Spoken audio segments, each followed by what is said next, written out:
Első találkozásom a számítástechnikával? Erős kép. 92-ben szakközépiskolában az első számítástechnika órán elénk tettek egy 286-os masinát, és azt mondták, hogy hát akkor tessék.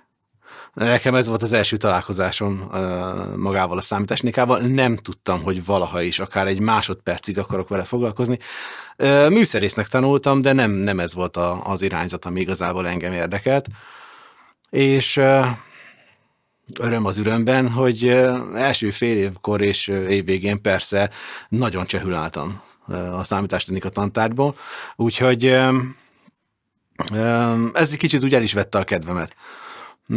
Majd 95-ben kaptam egy 486 DLC számítógépet, 170 megabájtos merevlemezzel, mint kiderült a kicsomagolásnál, egyáltalán nem is működött. Úgyhogy oda tudom datálni az első műszerészi felvillanásomat, hogy akkor bontsuk ki és nézzük meg, hogy mi van benne. És természetesen egy idekábel nem polaritás helyesen volt feldugva. Innentől kezdve nem tudta az idevezérlő, hogy mit kezdjen a benne lévő HDD-vel, úgyhogy hát egy egyszerű fordítás után tudtam használni, és végre kipróbálhattam az akkor még 144-es flopikon, olyan 20-30 darabot vásároltam akkor még belőle, összes vappolt cuccokat. Volt abban valami szép, amikor tényleg megküzdettél az AutoExec-bottal és a config sys-szel, hogy a Doom az elinduljon, mert az egy igazán formabontó játék, vagy igazán formabontó szoftver volt. Nem volt természetszerű, hogy minden háztartásban legyen számítógép. Nem volt ez egy teljesen kézenfekvő dolog, hogy akár a tanulmányaid része legyen, vagy az, hogy a mindennapokban használni tud. Az, hogy számítógépes hálózatok, azok ilyen, mint hogyha tényleg a Pilszkapitány meséiből jöttek volna, hogy úristen, vannak hálózatok, és akkor ezek itt össze vannak kapcsolva emberek, és tudják használni, és akár egymásnak elektronikus formában tudnak üzenetet küldeni. Persze, a telefax az létezett, meg a telefon is. Tudtam, hogy vannak úgymond BBS-ek, tehát valamilyen szinten működik ez a fajta adatkapcsolat emberek között, de az, hogy nekem otthon legyen, hát ez eléggé kuráns dolog volt. És amikor megkaptam a számítógépemet, nem tudtam először, hogy mit kezdjek vele. Azt tudtam, hogy vannak rá játékprogramok, és tudtam, hogy vannak ettől azért izgalmasabb felhasználási módjai is.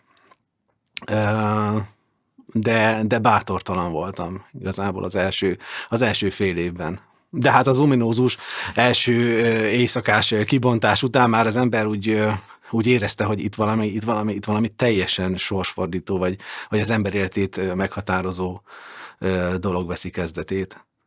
Úgyhogy általában jót tett ez a társas kapcsolatoknak is, bár ma már ezt kicsit máshogy éljük meg a számítástechnika szemszögéből, mert olyan emberekkel ismerkedtem meg, akikkel egyébként nem álltam szóba, vagy nem beszélgettem velük az iskolában. És még mielőtt a tanórák elkezdődtek, mindig ment az, hogy a kockás füzetben ki mit másolgatott magának hétvégén, hány lemez szükséges hozzá, szükséges az, hogy túlformázzuk a lemezeket, ez ma már kb. Elképzelhetetlen a mai tárhely meg kapacitások szemszögéből, hogy egy 44-es flopit egészen 2 megáig fel lehetett formázni, és akkor szinte remegő lábakkal mentünk haza, hogy még véletlenül sem menjünk se felsővezeték közelébe, se a trafóház közelébe, mert úristen, hogyha a Supaplexnek a lemeze megsérül, vagy tudom én, adott akármelyik játéknak egy archive zip-je bármelyik megsérül, akkor lehet az egészet újrakezdeni, és sok esetben hetek teltek el, mert nem tudtad mindig megtenni, hogy akárkihez fel tudjál venni, és meg tud csinálni újra ezeket a másolásokat. 96-ban, jól emlékszem, hogy 96-ban megjelent a Cool magazin az újságárusoknál, és láttam, hogy van hozzá egy lemez melléklet. Ő rendes floppy. És ha jól tudom, talán a Sanity-nek, vagy valamelyik hasonló bagázsnak, vagy nevű bagázsnak volt rajta egy lemezmagazinja. És én ezt nem tudtam, és ezt nem is tudtam, hogy tulajdonképpen ez mi. Ez egy lemezmagazin, hogy ez miről szól. Felmásoltam, elindítottam, és láttam, hogy húsvér emberek vannak a túloldalán igazából a cikkeknek. És elkezdődött a Magyar Postával való óriási harc. Tehát a publikátoroknak a kapcsolatai általában fenn voltak úgymond a lemezmagazinnak az impresszumában, és kiderült, hogy vannak köztem miskolciak is. És mi a legszebb? 2 utcával mellettem lakik. Na de várjál már, én ezt a srácot ismerem. Én minden nap mellette mentem el a folyosón. És képzeld el, amikor megdöbbensz, hogy kinyitja az ajtót az a srác, akivel egyébként miatt napi szinten találkozol. És már az írásai alapján már úgymond valamennyire ismered. Úgyhogy hát ez egy érdekes éra volt, mert 20-25 embert úgy ismertem meg a saját szülővárosomban, hogy meg kellett tennie egy kört a cikkének Budapest, vagy éppen Debrecen, vagy éppen egy ilyen győri viszonylatban, és úgy került vissza hozzám. Úgyhogy általában 20-25 emberrel tartottam a kapcsolatot Miskolcon, és hát szintén minimum ugyanennyivel országszinten.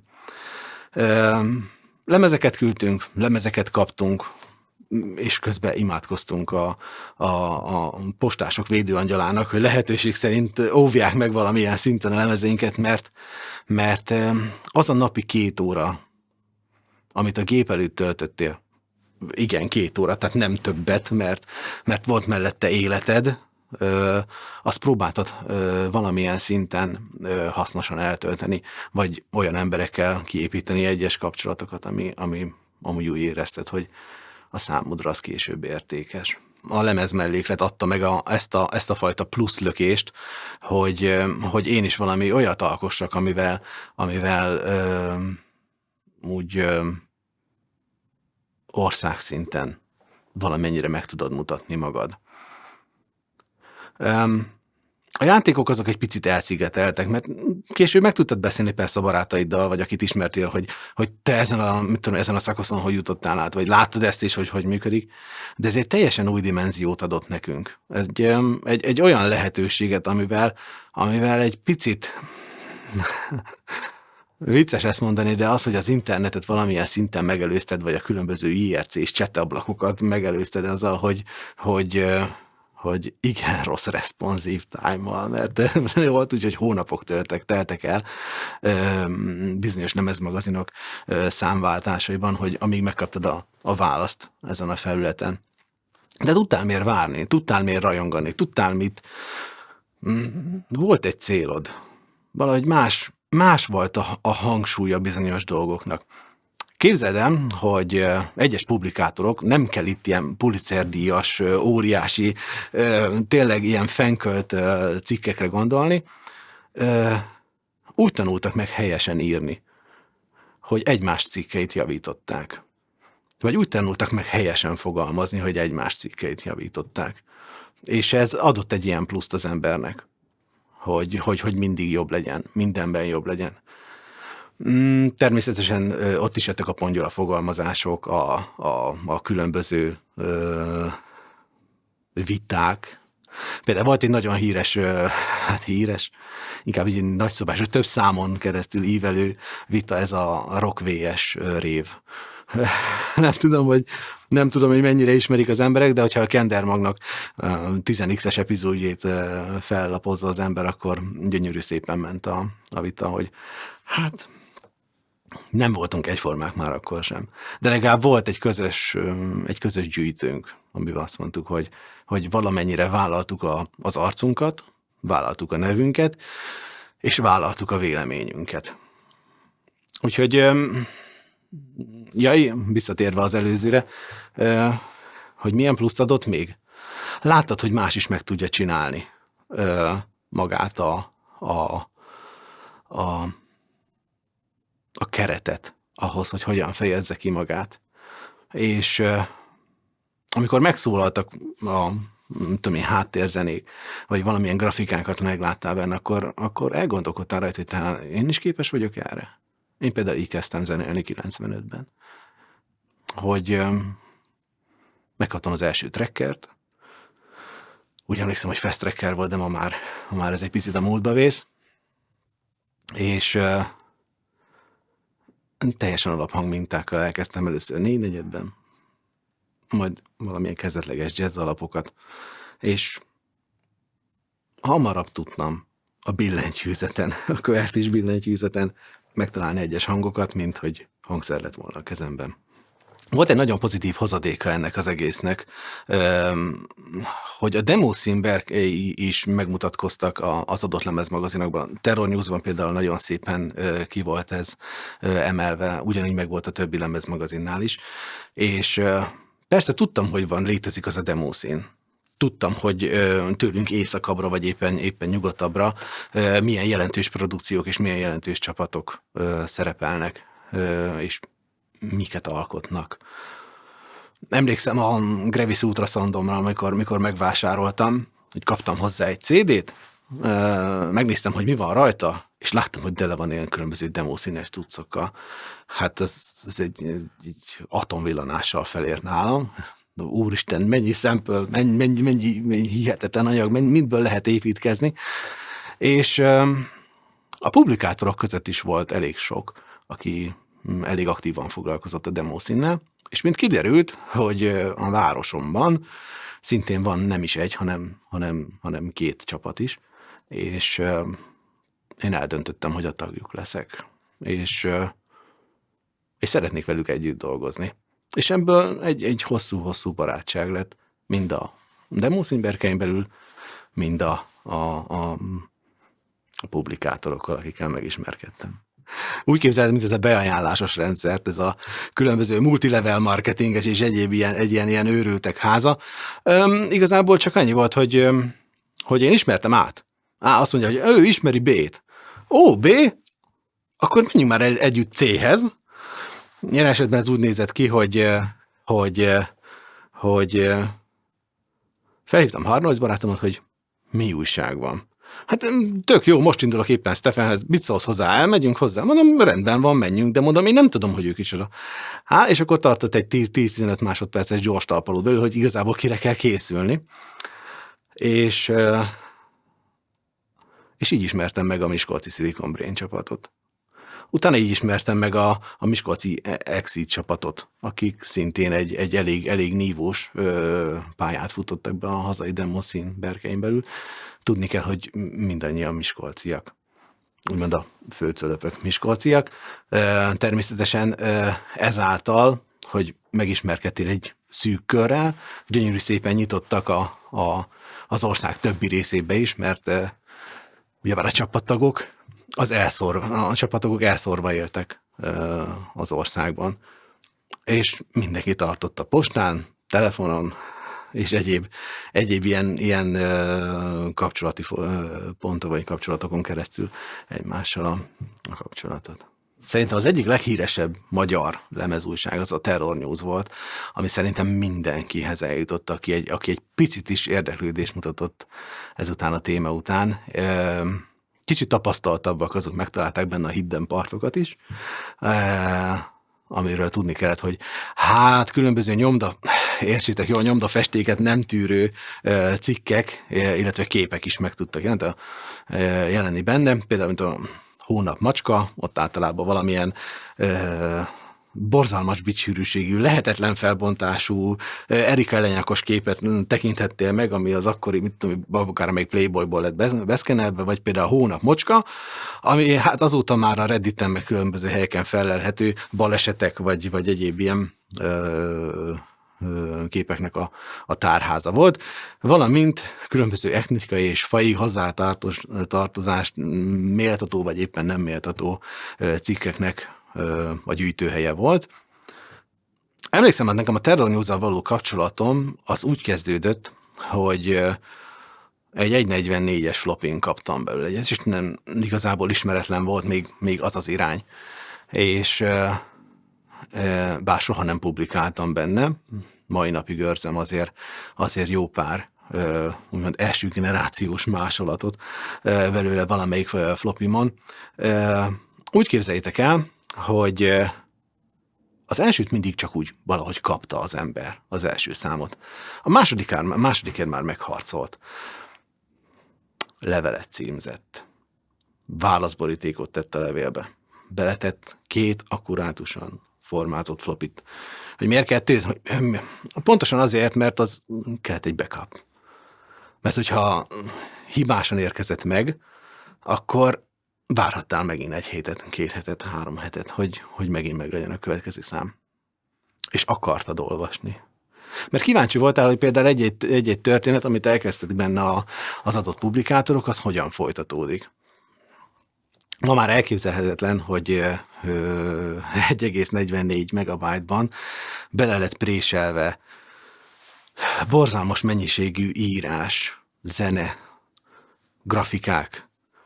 És képzeljétek el, mintha egy mai színmmel egy weblapot megnyitnátok, különböző oldalakon, különböző szerzőknek az írásait olvassátok, és közben aláfestő zene, szóval valamilyen moduláris zene, és agyon tömörített fényképekkel van tele. Nem tudom, egy lemezes lemezújságban nem volt több 4-5 képnél, de az annál többet ért. A cikkek vegyesek voltak. Voltak benne ugye kezdeti bemutatkozások, voltak benne különböző mindennapi témákat érintő problémák, számítástechnikai újdonságok, programozási mintapéldák, a demószínes történések, ki milyen zenét hallgat, kinek éppen milyen aktuális agyréme van, rock révvita, és jó, mert másnak az életébe úgymond valamilyen szinten bepillantást nyertél, vagy igazából a véleményérez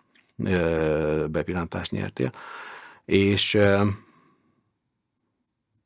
mivel elszigetelt volt valamilyen szinten ez a fajta társaság, mert nem mindig tudtad, hogy ki ül úgymond a képernyő túloldalán, hogy ki a publikátor, ezért néha úgymond mintha leselkedtél volna az életében. De igazából megismerted az ő valós énjét. Ez egy ilyen plusz tudott hozni. Ez szerintem nagyon jó volt. Nagyon jót tett az emberi kapcsolatoknak. Kicsit bensőségesebb volt. Ezek a viták érdekes módon zajlottak. Képzeld el, hogy valaki leír egy cikket. Leír egy valamilyen állásfoglalást bizonyos zenei stílussal, vagy grafikával kapcsolatban. Eltelik 2-3 hét, megkapod a lemezmagazint, felhúzod rajta magad, mert hogy úristen, ez nem egyezik az én költői hitvallásommal, vagy az én véleményemmel, ez szöges ellentét, és első felhevültségben írsz rá egy választ.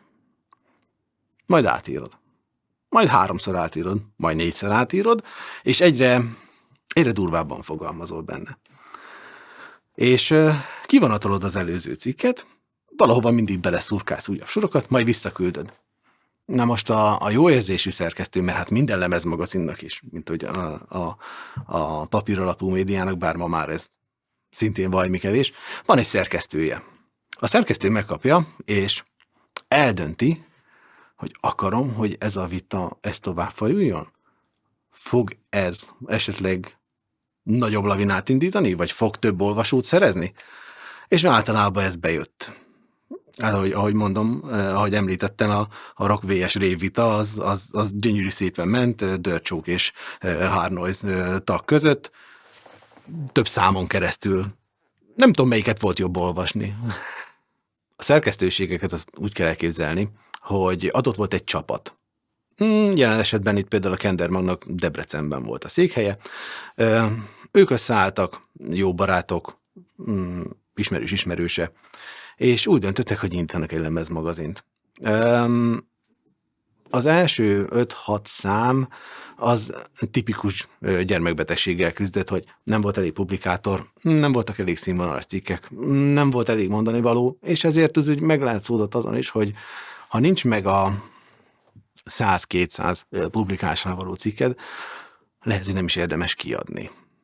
Mert nem lesz elég olvasmányos, nem fogsz több olvasót szerezni, vagy nem lesz olyan visszajelzés, amire azt mondod, hogy folytatni érdemes. Sajnos nagyon sok ilyen magyar lemezmagazin volt, de külföldről is tudok rengeteg példát hozni, akiknél sajnos itt véreztek el. Nekünk azért volt kivételes a helyzetünk Miskolcon, mert belefáradtunk abba, hogy mindig egyre több időt várunk a kedvenc lemezmagazinunkra és a lemezmagazinunkra, úgyhogy úgy döntöttünk, hogy átvesszük tőlük a stafétát. Pláne úgy, hogy mutatkoztak jele annak, hogy a debreceni csapat szeretné abba hagyni. Sajnos, mert mondjuk ez egy több tényezős eset miatt volt így, vagy több tényezős probléma miatt 3 számot élt meg nálunk már csak a Kendermag. Meg is mondom, hogy miért. 98-ban már oly mértékű volt az internet térhódítása, hogy nem akartak az emberek cikket írni. Nem ez volt a fontos számukra. Amit akartak, azt IRC-n és egyéb csatornán megbeszélték egymással. Akkoriban nagyon sok ember jutott hozzá a világháló adta lehetőségekhez, különböző fórumokhoz. Ott tudtak publikálni, és meg tudták beszélni, meg tudták vitatni a saját dolgaikat. A szerkesztőségre visszatérve, általában egy ember kezébe futott be az összes publikálásra váró cikk. És ő ezeket rendszerezte, majd, hogyha volt úgymond szerkesztőségi gyűlés, nálunk ez valamelyik kocsma volt, akkor általában megbeszéltük, hogy na, kinek a cikkével mit kezdjünk, menjen, ne menjen, és persze telt az idő. És a havi lemezmagazinból lett belőle 2 havi, 3 havi, majd végén teljesen elsatnyolt. 2 állt a vásár mindig, mert hiába volt egy nagyon jó szerkesztőgárdád, ha nem volt hozzá emberanyag, nem volt hozzá publikátor. Visszautalnék itt azért a Terror News-ra. Volt egy nagyon jó szerkesztőgárda, volt egy borzalmas, óriási bázisú publikátor.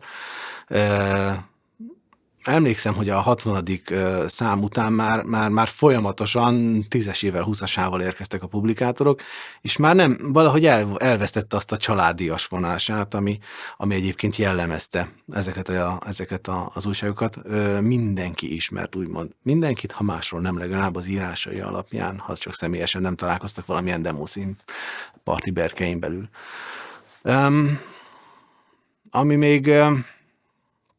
Ami még összetartotta ezt az érát, az információ lassúsága. Igazából, ahogy említettem, hogy volt mire várni. Volt mit kifejezni magadból. És igazából vártál a többiek visszajelzésére.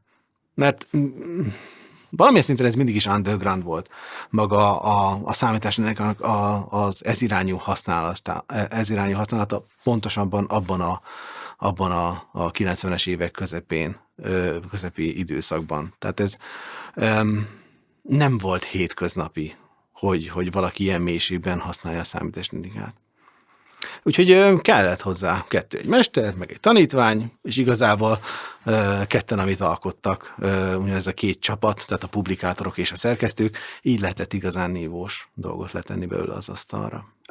A terjesztés az úgy zajlott, hogy beérkeztek a levelek. Valakihez eljutott 1 szám, 2 szám, 3 szám, és kíváncsi volt a többire is. Nem feltétlenül mindig az aktuális számot kérték tőled, hanem van, aki a gyűjteményéből hiányolta mondjuk az első 3, 4, 5, 10 számot, és akkor gyönyörű szépen felmásoltad neki egy flopira. Ha nem volt elég floppy, akkor annyit küldtél, amennyit ő küldött. Ha nem volt válaszboríték, hát akkor bizony volt, akinek megelőlegeztük, úgymond a postai küldésdíját, de volt, akivel nem tettünk azért ilyen kivételt, mert hát nem voltunk rőzusok akkor sem, mindenki zseppénzből élt. Meghatározta egyébként azt, hogy mennyire lett sikeres egy-egy újság, hogy adott városban mennyi olyan publikátor volt, aki szintén kézen közön terjesztette a lemezmagazint. Tehát ez nem csak a szerkesztőség feladata volt, hanem emlékszem, a Kendermagban is volt egy ilyen beszólás, hogy egyed-vegyed terjeszted. Hogy minél több embernek add oda, és így minél nagyobb publicitást kapott az adott lemezmagazin. A publikátorok toborzása az mindig egy érdekes feladat volt. Általában önmaguktól érkeztek az emberek, hogy szeretnék ennek a családnak a tagja lenni, szeretném én is magamat megmutatni, és általában írt egy pár soros bemutatkozó levelet, hogy hello, Matyika vagyok, szeretném, hogyha a cikkeimet közölnéd, küldtem ezért 10-15 cikket, ha érdemesnek találtok rá, akkor ám legyen. Mindig voltak belőle viták, hogy most ki publikálhasson, ki ne publikálhasson, megüti-e a mércét, tényleg kell ez a vérszívó stílus, vagy egy akármilyen tűzszítási cikk az adott lemez, az adott megjelenésbe, de kellett egyébként, mindig kellett ez a kis vérfrissítés az adott publikátoroktól, hogy valamilyen szinten fenntartsa az emberek érdeklődését és izgalmát, hogy mi lesz a következő számban. És ha valakinek megkapó volt az írása, előbb-utóbb a többiek is jelezték, hogy figyelj már, 2 szám óta nem publikáltál, mi van veled? Szóval volt egy ösztönző hatása is ennek, hogy igenis az ember folyamatosan valamilyen produktumot adjon ki a kezek közül. A szerkesztő ugye mindig kapott egy kísérő levelet az adott lemezpakhoz, amikor egy publikátor elküldte, vagy éppen valaki jelentkezett bármilyen régebbi, vagy éppen aktuális számért. Ennek meg volt adva a formája, hogy ebben a textben valamelyik lemezen írd le, legalábbis a címként tüntes fel, hogy ezen van egy olvasd el állomány. Ott általában megvoltak a visszajelzések, egyéb irányú kérések. Emlékszem, őrzök legalább 10-15 oldal kézzel írt levelet, amiben egy srác arra kért, hogy ha tehetjük, akkor gépeljük már be az ő cikkeit, mert neki nincs számítógépe, mindig egy barátjánál olvassa, és úgy gondolja, hogy ezek az írások ezek megütnék ezt a mércét, hogy ő akkor már pedig publikáljon továbbiakban a lemezmagazinban. Sajnos nem jelent meg már ez a szám. A levelek megvannak, tehát a kézzel írt cikkek megvannak. Sajnos pont akkor érkezett már, amikor azt mondtuk, hogy bezárjuk a boltot, és nem visszük tovább ezt a lemezmagazint. Azért volt igény a lemezmagazinokra, mert egy olyan fajta hidat képezett az emberek között, vagy egy olyan fajta kapcsolati tőkét adott az embereknek, ami egyébként nem volt meg. Nem voltál jelen a virtuális térben, nem volt egy mindennapi kapcsolatod, nem volt egy állandó Facebookos visszajelzésed, vagy valamilyen közösségi médiás visszajelzésed arról, hogy amit csinálsz, az jó, vagy értékes, vagy számít-e, vagy megállja a helyét esetleg az országos porondon, vagy kell-e fejlődnöd, vagy elég jó vegye így. Nagyon jó hozadéka volt egyébként maga a lemezmagazinban való publikálás is, hogy kicsit fejlesztetted a nyelvedet. Kicsit fejlesztetted azt a fajta kommunikációs csatornát, amit lehet, hogy az adott oktatási rendszerben nem kaptál meg. Megtanultál helyesen írni. Például ma már azt veszem észre, hogy nem annyira fontos, hogy elég szabatosan fogalmaz, vagy az, hogy pontos legyen, amit mondasz. másfajta jellegű tartást adott. Szükség volt rá. Tehát abban az érában úgy érzem, hogy szükség volt rá, hogy egy másfajta kommunikációt éljenek meg az emberek. A szaklapok mindig is voltak. Mindig is voltak napi politikával, vagy éppen napi hírekkel foglalkozó újságok. A lemezmagazinokat is így kell elképzelni, hogy valamelyik igazából a programozást erőltette, valamelyik a mindennapi életünket, valamelyikben pedig igazából ennek az egyvelege volt, és minél több olvasót tudtál megtalálni, vagy minél izgalmasabban tudtad válogatni a publikátorokat, illetve a megjelenő cikkeket, annál nagyobb ázsiója lett a lemezmagazinnak. Nagyon jó példa volt erre a Terror News, hogy olyan témákat is feszegetett, amit vagy nem tudtál kivinni az utcára, vagy nem tudtál egyéb baráti körben megbeszélni, vagy egyáltalán nem is tudtad, hogy kihez fordulhatsz ezzel kapcsolatban válaszért. Fontos volt a témaválasztás.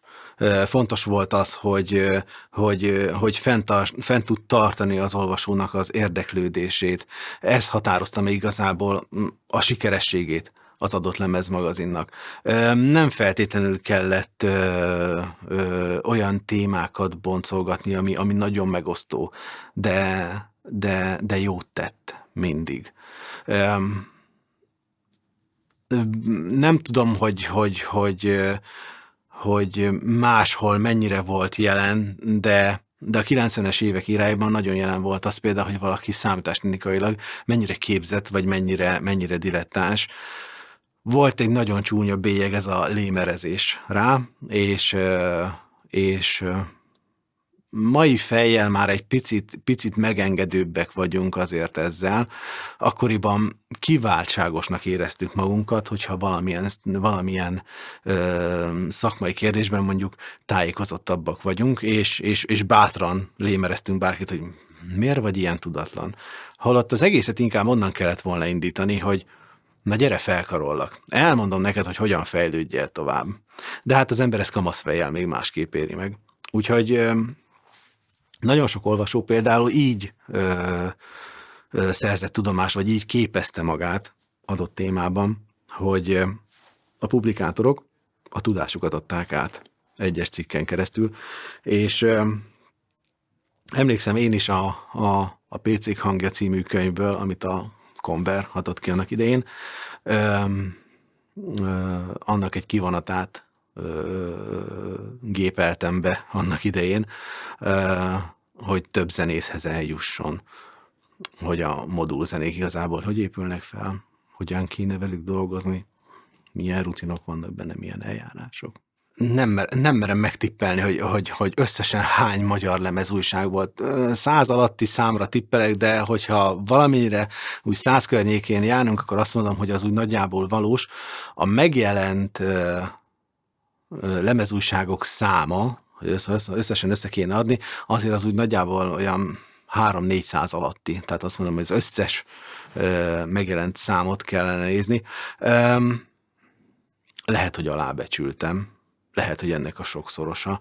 Igazából soha nem akartam összeszámolni. Nem ez volt a lényeg. Azt tudom, hogy vannak meghatározó számok mindegyikből, amire azt mondom, hogy na ez igen, hogy ezt igazából minden olvasónak, kvázi olvasónak a kezébe kéne fogni, és érdemes lenne olvasni.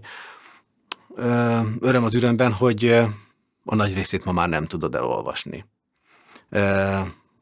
Mert DOS-boxos jártasság kell például hozzá. Például a mi Kendermag magazinunkban is jó pár olyan van, amit DOS-boxban például nem tudsz futtatni, érdemes beszerezni hozzá egy 486 DX-et, vagy egy valamilyen P1-ére előtti masinát. A Pascalnak volt egy hibája Pentium vagy gyorsabb számítógépeken, hogy egyszerűen nullával való osztásban, nem emlékszem már pontosan. Egy Pascal hiba miatt nem futott túl új gépeken egyes lemezmagazinok, ezért különböző patchelések kellettek hozzá. Na most ezt a DOSBox nem kezeli megfelelően, ezáltal sajnos érdemes valami régi hardveren futtatni ezeket a lemezmagazinokat, meg egyébként is úgy autentikus. Az egész demo színból elsőre az lett nyilvánvaló, hogy ez egy óriási kihívás. Hogy hogy ezt te is meg akarod mutatni magad, hogy igenis egy olyan oldaladat mutatod meg a külvilág számára, ami eddig vagy rejtett volt, vagy éppen képzésre szorult, vagy éppen az, hogy igenis tudsz maradandót alkotni. A virtuális térben az a legszörnyűbb, hogy nincsenek kézzelfogható dolgok. Nekem a műszerészvénám miatt nagyon fontos az, hogy valami kézzelfogható legyen. Én ezért is fordultam mindig a képek javítása irányában. Vagy pedig a számítógépes zenélésnél mindig az, hogy valamilyen fizikai hangszer is legyen benne, ne csak hangmintákból dolgozok. Vagy ha hangmintákból dolgozok, akkor legyen benne saját hangminta, amit vagy én állítok elő, akármilyen külső eszközzel. Nem kell feltétlenül hangszerre gondolni, hanem például biztos mindenki próbálta már az iskolapadon a vonalzóval játszani, hogy milyen érdekes hangokat lehet felállítani. Például ilyenekre gondolni. Amiért meg akartad magad mutatni, hogy érdemes vagy ebbe a kollektívába belépni. Hogy igenis tudsz olyat alkotni, amit más nem. A helyi demócsapatokba azért volt érdemes egyébként belépni, mert valamiből mindig hiány volt. Annak idén az amatőr zenekaroknál is ugyanígy volt, hogy kezdő rockzenekar dobost keres. Így ilyen esetben mindig hiány volt valamiből, vagy grafikusból, vagy zenészből, vagy az egész csapatból, vagy kóderből, aki annak idején még nem az internetről töltötte le a kód nagy részét, vagy nem pedig valamilyen túl segítségével rakta össze az adott 64K intróját, vagy 4K intróját. Hanem igenis valamilyen szinten matek versenyek érmes helyezettje volt, valamilyen szinten egy meg nem értett Jenny, a négy fal között különböző rutinokkal és eljárásokkal újabb és újabb kis műalkotásokat hozott létre. Igazából ezt akartad a demo színberkein belül bemutatni, hogy figyeljetek, van egy eljárásom. Ez több poligon tud megmozgatni adott cikluson belül, mint mondjuk a 2 hónappal ezelőtti release-es anyagban. Ez volt igazából a mozgatórugója számomra is, meg a körülöttem lévő embereknek is. A partikron való megjelenést mindig megelőzte egy invitáció. Ugyebár mindig szerves része volt a lemezmagazinoknak is, általában ott le voltak publikálva, hogy következőre Debrecenben Jumper Party, gyertek! Ami szép volt benne. Igazából az volt benne a legszebb, hogy 3 napig nem aludtál. Vagy nagyon keveset. Olyan kaját ettél, amiért anyád otthon megtépett volna. Hogy úristen, te még 12 órakor pizzát eszel, és mi az, hogy nem alszol, és hogy egyébként jól vagy, és kártyás telefonról hazatelefonálni, hogy élek, vagy éppen 3 nap után csak beesel az ajtón, hogy megjöttem. Ha szerencsés voltál, nem kellett vinni az egész gépet. Mert igen, akkor még CRT monitorokkal dolgoztunk, és hát egy 15-es CRT-t keresztül vonatoztatni az országon nem volt annyira kellemes. Többször oldottuk úgy meg, hogy valami helyi erő hozta általában a fajsúlyosabb cuccokat, mi megvittük az 144-es floppyjainkat, vagy éppen a nagyon gondosan 3-4 törölközőbe, polifónba, illetve egyéb dolgokba becsomagolt merevlemezeinket, és vittük az éppen aktuális stuffot rajta, amit be akartunk mutatni. Miként képzeljük el? Képzeljétek el egy általános iskola, vagy valamilyen Almási téri szabadidő központ aulájában, vagy több szintjén felelhető 300-400 különböző, az ország különböző szegletéből érkezett embert, mindenki egy célért van, hogy vagy valamelyik kompót megnyerje, vagy valamelyik emberrel végre találkozzon, vagy valami ügyeletes pornóképet begyűjtsön, ami még hiányzik a gyűjteményéből, és és mélységes megvetéssel forduljon az éppen LAN partiban játszó doomerekkel, quakerekkel, vagy egyéb ilyen first person shooter játszó egyénekkel, mert aki demószín partira ment, az a demók miatt ment, és a színerek miatt ment. Én kb. 8-10 demo partin vagyok. Nem volt 2 ugyanolyan. Nem tudom igazából elmondani a 3 napnak a konkrét forgatókönyvét. Arra emlékszem, hogy ültünk a gép előtt, optimalizáltunk, veszekedtünk, ez így nem lesz jó, különböző partokat szedtünk ki az adott release-ből, elmentünk valamit enni, elmentünk valamit inni, próbáltunk aludni, nem jött össze, mert valaki mindig éppen valami aktuális demót üvöltetett, vagy az árláncú videóhálózaton valamilyen pornófilm, ez például a Jumper Party elengedhetetlen kelléke volt.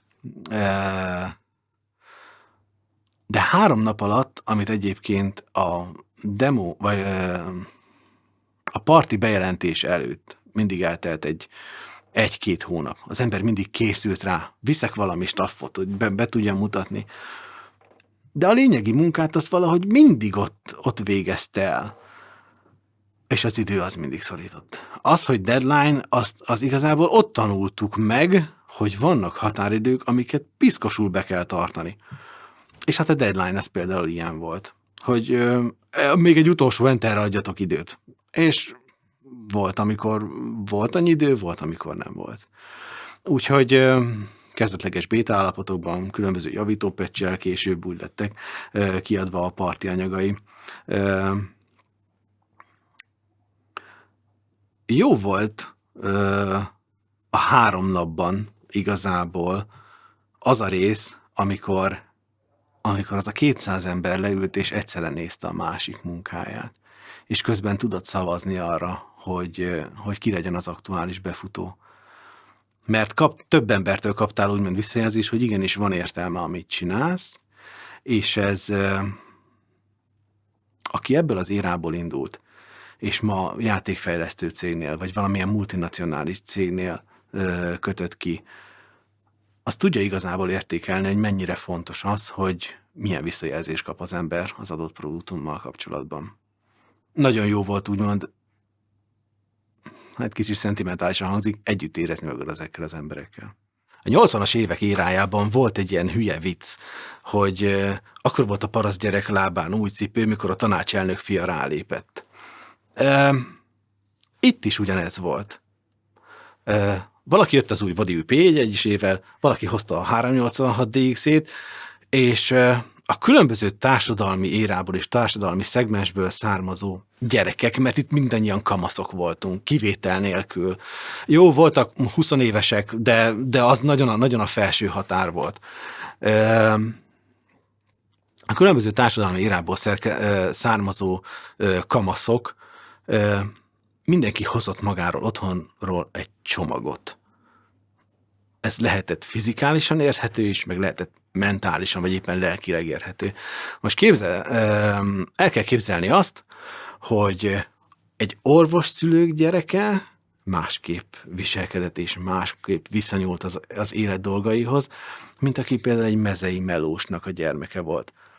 Viszont a cél mindegyiküknél ugyanaz volt, hogy igenis megmutassam magam, és vagyok annyira jó, és le fogom győzni a saját korlátomat, vagy ki fognak rángatni a komfortzónámból, hogy igenis meg tudom mutatni, hogy vagyok arra képes, amire mondjuk egy másik társadalmi rétegnek a szülötte. Úgy, hogy sokkal kevesebb erőforrással kell gazdálkodnom. A demószínnek és a lemezmagazinoknak nagyon pozitív hozadéka volt az, hogy olyan emberek, akik egyébként soha nem találkozhattak volna, ilyenkor kaptak egy közös kommunikációs csatornát. Nem tudhattuk sohasem, hogy éppen milyen elitista gimnázióból származó publikátor, vagy éppen milyen, akkor még voltak szakmunkás képzőiskolák, ki milyen rétegből érkezik, milyen tudással a háta mögött, és be kell valljam, hogy volt nem egy-két olyan publikátor, akinek az írásait mondjuk mai napig bármilyen országos szépírási versenyre el lehetne küldeni, és mikor kiderült, hogy a srác egy világvégi zsákfaluból származik, és neki mindene az, hogy valamilyen irodalmi vénást tudjon magán nyitni a külvilág felé, akkor az egy nagyon pozitív dolog volt neki is, hogy meg tudta magán mutatni, és ugyanez volt a demószínpartikon is jellemző, hogy nem számított az, hogy te kinek a gyereke vagy. Nem számított az, hogy te mondjuk a Rózsadombról jöttél, vagy éppen valami alföldi zsákfaluból. Nem ez volt a lényeg. Akkor 3 napig kommunikáltál, beszélgettél, emberekkel, aljas módon lerészegettél, közös célért vívtatok. Nem ez számított, hogy ki vagy honnan jöttél. Csak az, hogy mutasd, mit tudsz. Így 40 éves fejjel tudom azt mondani, hogy 10 évesen mindenre volt időm. Mindennel tudtam foglalkozni. Mindenben a határokat kerestem. Ennek kulturális oka is vannak, hogyha megnézzük több ezer évre visszamenőleg, mindig a lánglelkű fiatalok vitték előre a világot. Ezt is így kell elképzelni. Igen, már pedig meg tudom mutatni, igen, képes vagyok rá, igenis van bennem egy óriási tettvágy, igenis meg tudom mutatni azt, hogy külön vagyok bármelyik begyepesedett, már munkába állt, a napi rutint megélő embertől, és meg is mutattuk. Nagyon sokszor megmutattuk, hogy különbek akarunk lenni, és különbek is tudunk lenni. Más, amikor ez fűti az embert, és más, amikor az, hogy el kell látni egy családot, meg kell élni a mindennapokat, be kell fizetni azokat a számlákat, meg kell felelned egy munkahelyen. Nem, igazából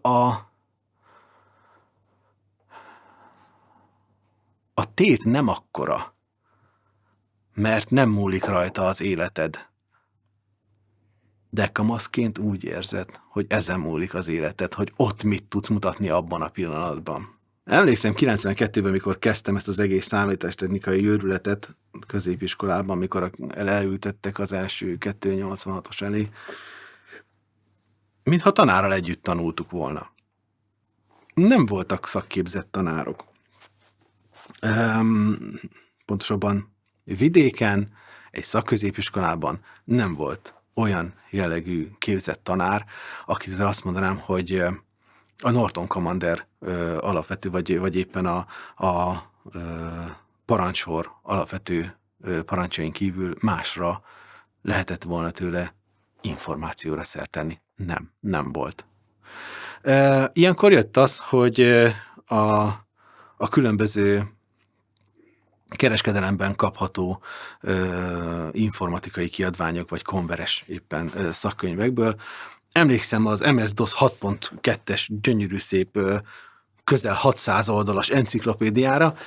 Hát, azt szerintem egy téli szünet alatt végeztük ki, és akkor döbbentünk rá, hogy na, akkor már a parancsori műveletekből nagyjából képben vagyunk. Majd jött a Turbo Pascal 1.2, és a többi szakkönyv. Nagyon nehéz volt úgy tudásra szert tenni, hogy egy idézőjelben zárt világban léteztél. Nem volt szakirodalomhoz való hozzáférésed, nem volt internethez való hozzáférésed. Persze az egyetemi könyvtárakban hozzá lehetett férni, de például nálunk reggel 7 órakor az egyetemi könyvtárban, mikor nyitott, az a 4-5 gép, ami ki volt állítva, vagy internetezési lehetőség van, arra volt 15-20 jelentkező, és hát maratoni futást rendeztünk felfelé a lépcsőn, hogy melyikünk tud leülni elsőként a számítógéphez. Tehát iskolai berkeken belül nem volt rá lehetőséged, hogy jelentősen képezd magad. Nagyon jól jöttek, hogyha a szülőknek ilyen beállítottsága volt. Például, hogy matematikailag mondjuk erős vénát hozott egy adott kóder például. Mert akárhonnan is nézzük, szintiszta matematika. A zenésznek szintén azért jó volt, hogyha valamilyen ritmikai vagy zenész képzettséggel rendelkezik, és valamilyen szinten tudja a partitúrát olvasni. Bár én úgy tanultam meg hangszeren játszani, hogy soha életemben nem használtam kottát, mert akkor ez a öntanulás folyamata. Mivel ahogy az előbb mondtam, hogy mindenre volt akkor időnk. Volt arra időnk, hogy igenis napi 10-15 órát gyakoroljunk. És napi 3-4 órát üljünk a gép előtt, és akkor az utolsó másodpercet is kihasználtuk, hogy képezzük önmagunkat. És ugyebár, amit már említettem a demószínes találkozókon, és a lemezmagazin berkein belül mindig ment az információ adok-kapok. Ott mindenki tudta publikálni, hogy adott szubrutin, vagy adott rutin, vagy adott kódolási eljárás, vagy grafikai eljárás milyen pozitívumot tud hozzáadni jelenlegi tudásbázisához. A magyar demószín társadalomban azért egy elég erőteljes rivalizálás ment a főváros és a vidék, illetve az úgymond elitista csoportok és a úgymond a lémerek között.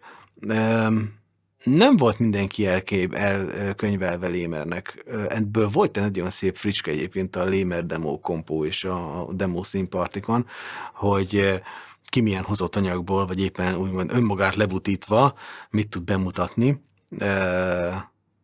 Szerintem a világon egyedülálló módon a Renegades-nek van 3-4 olyan lémer demója, amire azt mondom, hogy mai napig meg tudja mosolyogtatni az embereket. És voltak persze elit csapatok. Az ember fel akart nőni valamilyen szinten az ő produktumaihoz. De önmagadnak akartál inkább bizonyítani, nem feltétlenül a társcsapatoknak. Hogy mivel lehetett ezt kivívni, hogy ki milyen rangba tartozik, igazából szerintem a megnyert kompók mennyiségével. Persze többször óvást kellett azért kérni, mert mindig volt egyfajta részrehajlás benne, hogy akkor most ki miért arra szavaz, és miért arra tette le a voksát, és persze azért, mert te jóban vagy vele, hát megágyaztunk az akkori viselkedésünkkel lehet az akármilyen későbbi politikai rendszernek, ha lehet ilyen csúnyán fogalmazni.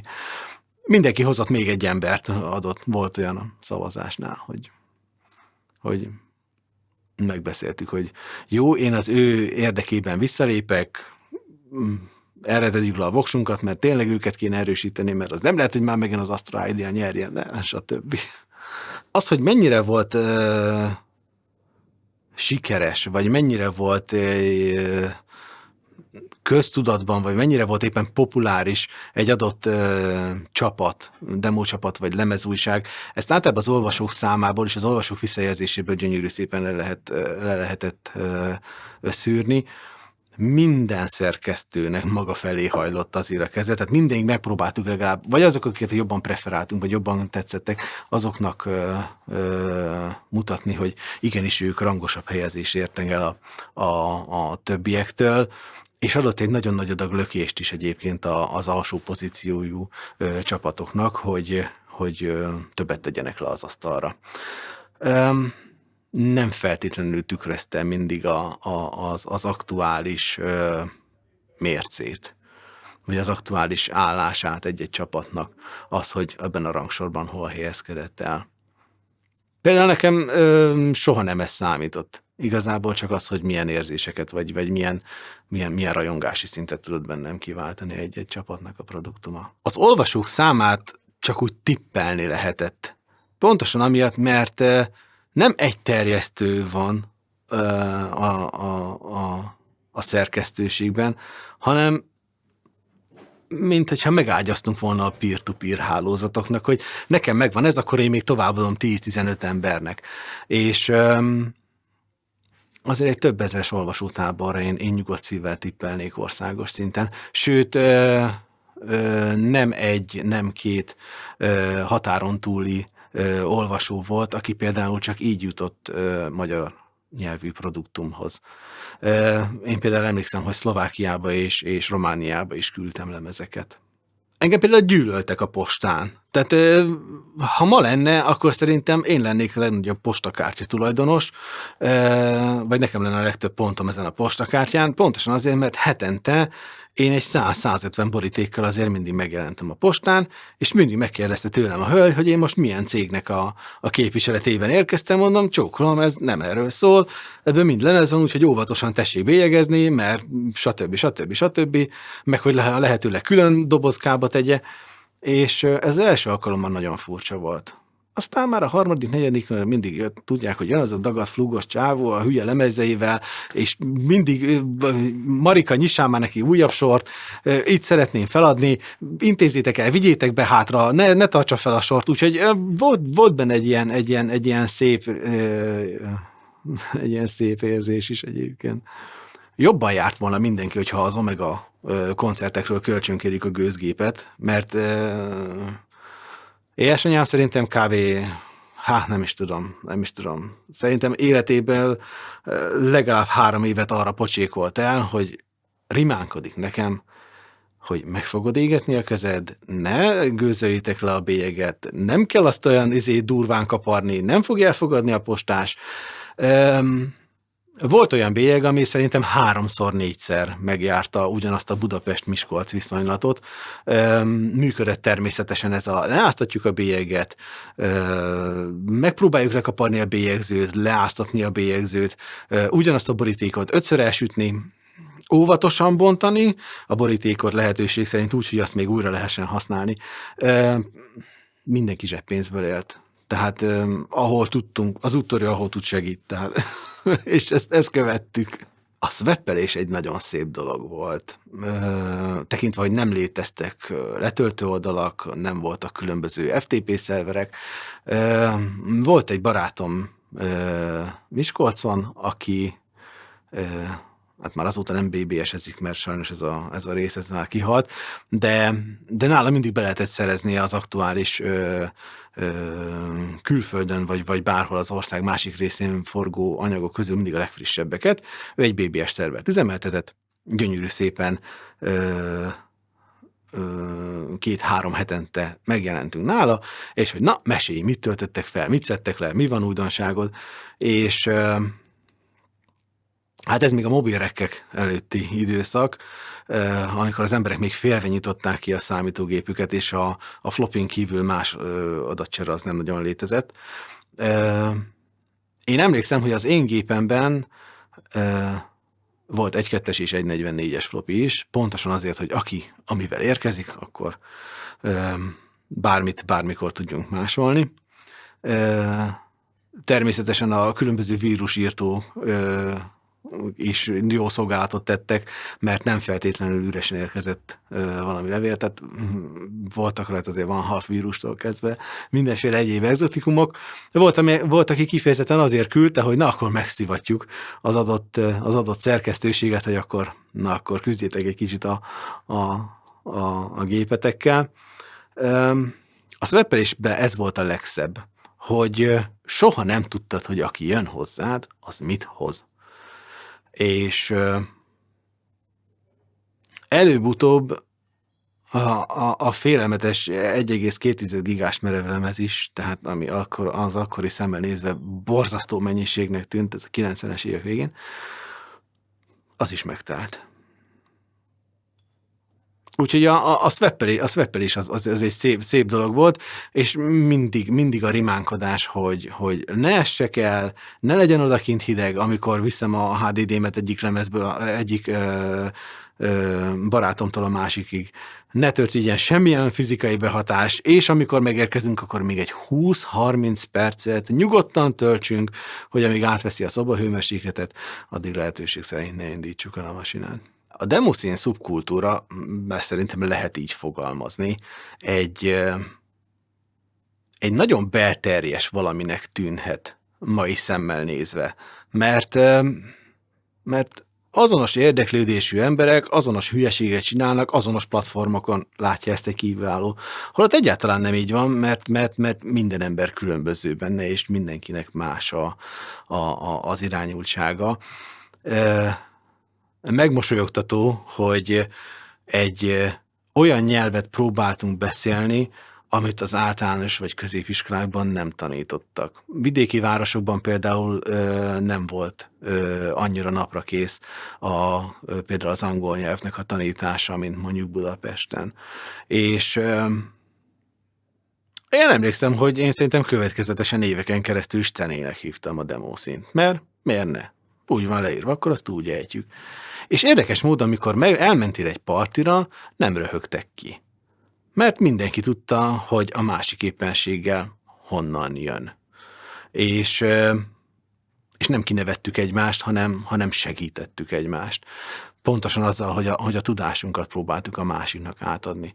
Persze megvolt a rivalizálás az adott csapatok között, de úgymond a kezdők azok mindig egyfajta támogatásban részesültek. Tehát a demószínes versengésben az volt a legszebb, hogy ez egy non-profit dolog volt. Magukon a partikon való részvétel az úgy nézett ki, hogy az ember befizette a belépti díját, és a belépti díjból lettek a különböző nyereményi tárgyak fedezve, vagy éppen az ellopott projektor, mert hát sajnos erre is volt példa.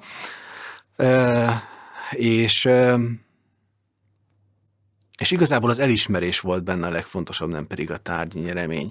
Az egész az önmagad fejlesztésére és az egész demószín társulat vagy társaságnak a fejlesztéséről szólt.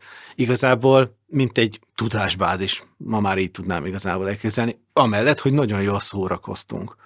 Hogy hát ezt nem lehet megoldani, ezt ekkora poligonszámmal nem lehet megoldani. De hát ott nem látható élek van, azokat miért számoljuk, tehát stb.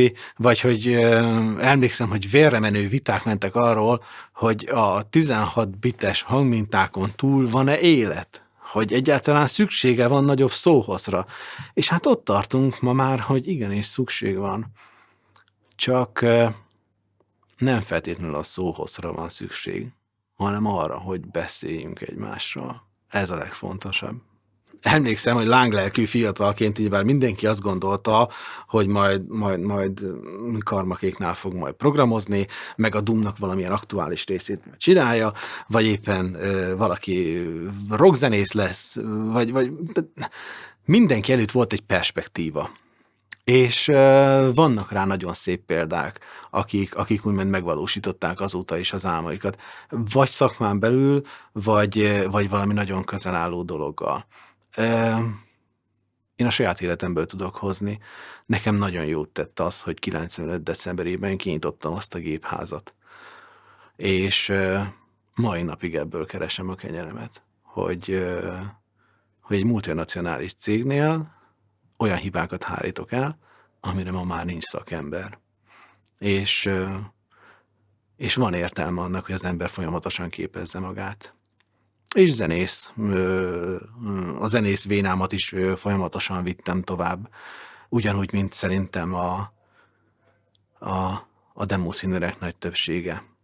Valamilyen szinten hozott nekik egy tartást, és hozott egyfajta megfelelési kényszert, hogy igenis minőségibben élje az életét, vagy minőségibb dolgokat tudjon letenni az asztalra később az életében. Ha valaki megkérdezi tőlem ezelőtt 10 évvel, vagy inkább 20 évvel, hogy a demószínnek lesz-e valamilyen hatása 20 évvel később az országnak, például bármi nemű ázsiójára, halkan mertem volna megjegyezni, hogy informatikai nagyhatalom leszünk, de ma már ki lehet jelenteni, hogy igenis a demószín és az onnan származó óriási emberi és szellemi anyag Magyarországot szerintem az egyik legnagyobb informatikai nagyhatalommá tette. Nem kell feltétlenül itt amerikai magasságokba gondolkodni, hanem gondoljunk például csak a Kürt Kft-re. Nem egy demószínner dolgozik ott. Vagy gondoljunk neves szoftverfejlesztő cégekre. meghozták a világhírű elismerést ennek az országnak. A 90-es évek közepe és az egész demoszín társadalom meg tudta alapozni egyébként a későbbi életemet. Meg tudta alapozni azt, hogy milyen emberekkel kell igazából kapcsolatba kerülnem, mindenféle számítói zönge nélkül, hogyha valamire vinni akarom az életbe. És szerencsére úgy alakult az életem, hogy mai napig vannak például a demoszín társaságon belülről olyan emberek, akiket fel tudok hívni, és ha 15 éve nem beszéltük, ugyanúgy tudjuk folytatni az adott beszélgetést, ahol abba hagytuk. És igenis kellett ez a pozitívum az életünkbe, és nagyon kellene a mostani feltörekvő fiatalságnak, hogy egy ilyen társaságnak a része legyen. Mindig meghatároztuk azt az időpontot, amíg a cikkeknek be kell érkeznie. Persze utána mindig voltak lemaradók, 1 hét, 2 hét ráhagyás, mikor mennyi. Pontosan azért, mert ismerve a magyar mentalitást, pláne a kamaszkori mentalitásunkat, még a holnap belefér, még a holnap után belefér, még a jövő hét belefér. És hát ezáltal ugye már minden csúszott egy picit. A kötelező körök után, után hazaértél az iskolából, megtanultad éppen a tanulnivalókat, vagy éppen hagytad az egész a francba, még este 8 után még lesz rá időm, ez a csodaszép odázás. Nekiálltál leveleket bontogatni, elkezdted könyvtári hierarchia szerint gyönyörű szépen rendezgetni, hogy az adott publikátor adott alkönyvtárba kerüljen. Adott témája, a fájl kiterjesztése lehetőleg valamennyire mutasson arra, hogy melyik rovatba kéne betenni. Magával a rendszerezéssel ment el szerintem rengeteg idő. Utána már csak a keretprogramba kellett gyönyörű szépen beforgatni az egészet. Sajnos mi elkövettük azt a szarvas hibát, hogy a Kendermagra olyan jellemző intrókat mi már hanyagoltuk, igazából grafikus hiányában. Így maradt csak az a masszív cikkanyag, amiből dolgozni tudtunk, vagy a publikátorok által közölt cikkanyag, amiből dolgozni tudtunk. Ha mindent összeadok a különböző rendszerezésekkel, és úgymond szerkesztőségi megbeszélésekkel, ami egyébként vagy nálam, vagy valamelyikünknél, vagy valamelyik kocsmában történt, akkor hát egy hetes munka azért volt egy lapszámnak az összerakása.